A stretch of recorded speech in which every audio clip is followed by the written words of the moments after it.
actually read that cap and trade bill yesterday, and it's unconscionable. It's unconscionable that you vote on something you have not even read. I have 2 children back here. I would not even perceive to do something like that to them without reading something.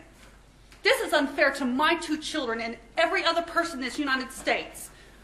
And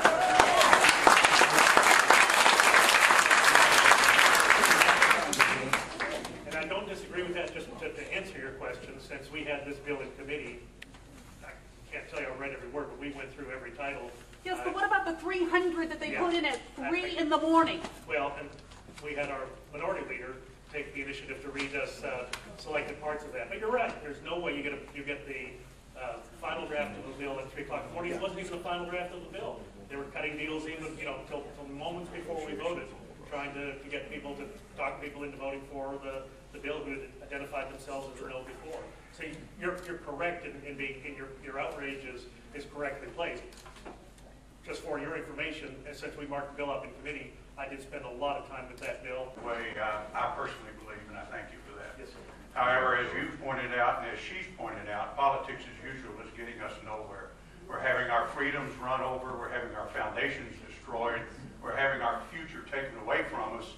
I want to know what political activity is equivalent to standing in front of the tank at Tiananmen Square, and why can't we get our representatives to do that? Yeah.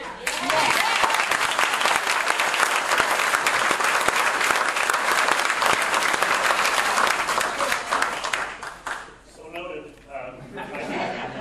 I do not let opportunities pass up where I can speak my mind.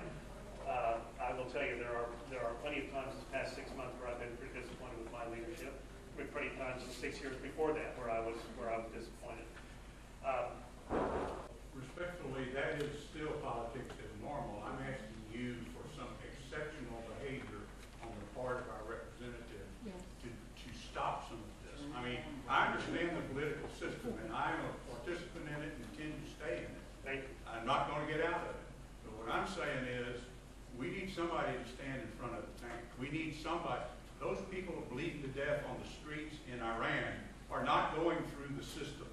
Correct. And there's a tea party going on, and there will be people in the street if you guys don't find some way to stop this. And I mean, put your political career out there and say,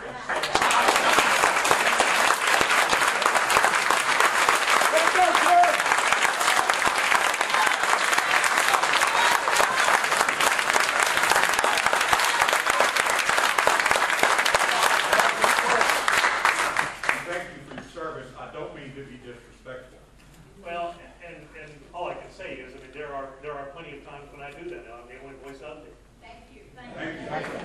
So go get your fellow Republicans and Democrats and tell them there are going to be people marching to their front door if they don't do something.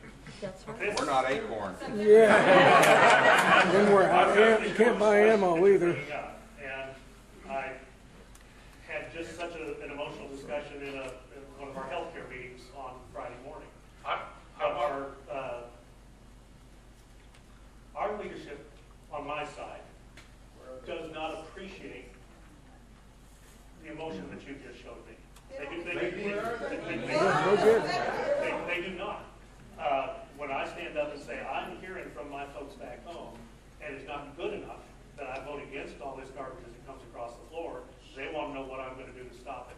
So believe me, I look every day for an opportunity to stop it. But it is not a done deal that we turn this all over to the government.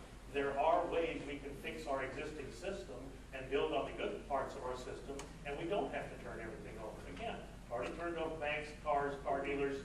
Now we didn't turn over our doctor's office too. And that, it isn't about healthcare, it's about control, and I recognize that.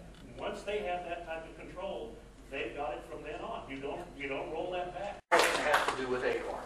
We have a census coming up in another year, and what I've been able to determine from listening to the various radio programs, TV programs, Acorn, A, is under indictment in a number of states. And here recently, evidently the Justice Department has chosen not to pursue a number of these indictments. This is, to me, just catastrophic. Here is a criminal element that is going to possibly determine what our voting bloc will be for the next 10 years. what can we do, what Right. can you How do we do do it? to prevent this and control this, what appears to be a very illegal and illicit operation today? And it is, and the thing we need to do, first off, is to stop funding them with federal dollars. We don't need to pay for our own undoing. I have got so many concerns, and I find myself getting angrier every day, and I used to be a very happy person. So many that I have a letter here. It's an open letter to our nation's leadership that I'd like to give you also. And it does address Acorn, and it does address passing bills in the middle of the night that we have no idea what's going on. And the reason I gave you that picture, my son is fighting for our freedoms. Freedoms that he is about to lose. Because so many of us in here believe red, white, and blue. Amen. And he is losing his freedoms that he's fighting for because of the moral decay in our country. And I'm just getting so tired of it and so angry. But what do? Do we vote every single person out of office?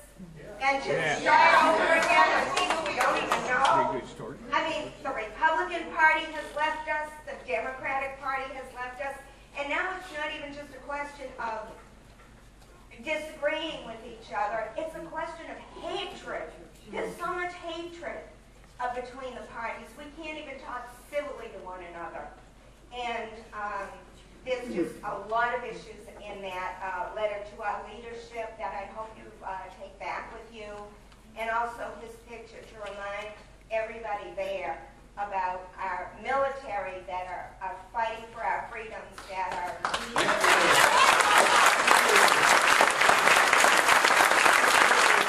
I saw you earlier. You had a question? No, I have an invitation. Oh, okay.